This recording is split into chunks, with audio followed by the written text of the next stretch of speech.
Chapter 14.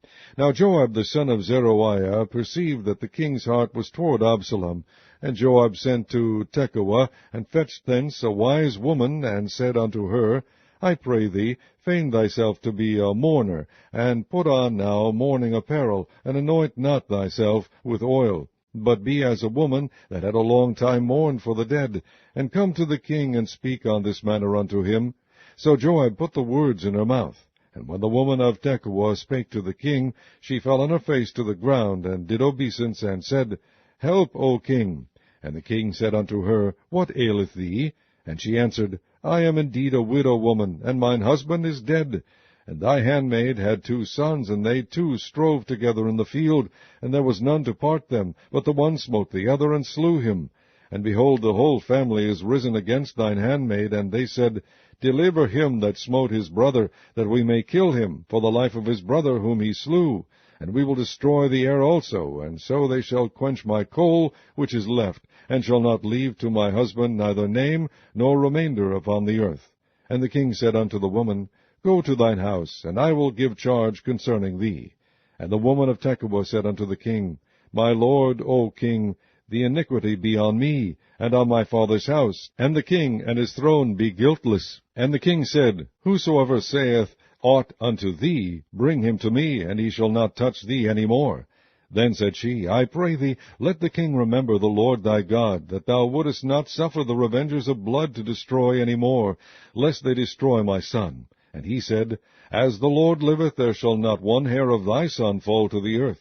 Then the woman said, Let thine handmaid, I pray thee, speak one word unto my lord the king. And he said, Say on.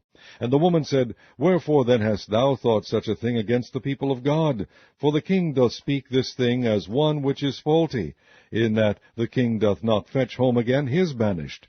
For we must needs die, and are as water split on the ground, which cannot be gathered up again. Neither doth God respect any person, yet doth he advise means, that his banished be not expelled from him.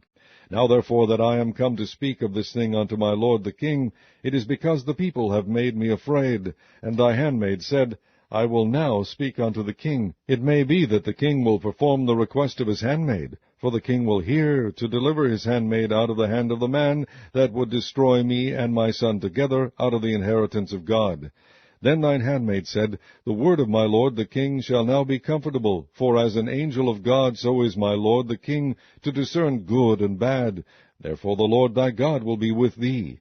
Then the king answered and said unto the woman, Hide not from me, I pray thee, the thing that I shall ask thee. And the woman said, Let my lord the king now speak. And the king said, Is not the hand of Joab with thee in all this? And the woman answered and said, As thy soul liveth, my lord the king, none can turn to the right or to the left from aught that my lord the king hath spoken. For thy servant Joab, he bade me, and he put all these words in the mouth of thine handmaid. To fetch about this form of speech hath thy servant Joab done this thing, and my lord is wise, according to the wisdom of an angel of God, to know all things that are in earth. And the king said unto Joab, Behold, now I have done this thing. Go therefore, bring the young man Absalom again. And Joab fell to the ground on his face, and bowed himself, and thanked the king. And Joab said, Today thy servant knoweth that I have found grace in thy sight, my lord, O king, in that the king hath fulfilled the request of his servant. So Joab arose, and went to Geshur, and brought Absalom to Jerusalem.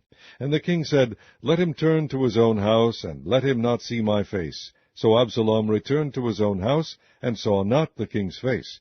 But in all Israel there was none to be so much praised as Absalom for his beauty. From the sole of his foot even to the crown of his head there was no blemish in him.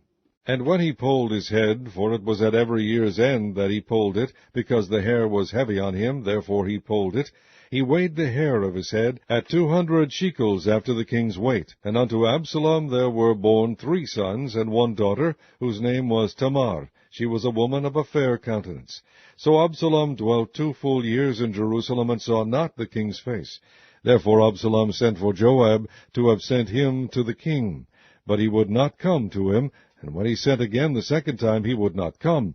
Therefore he said unto his servants, See, Joab's field is near mine, and he hath barley there. Go and set it on fire. And Absalom's servants set the field on fire.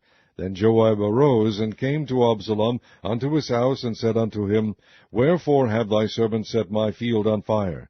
And Absalom answered Joab, Behold, I sent unto thee, saying, Come hither, that I may send thee to the king, to say, Wherefore am I come from Geshur? It had been good for me to have been there still. Now therefore let me see the king's face, and if there be any iniquity in me, let him kill me. So Joab came to the king, and told him. And when he had called for Absalom, he came to the king, and bowed himself on his face to the ground before the king, and the king kissed Absalom.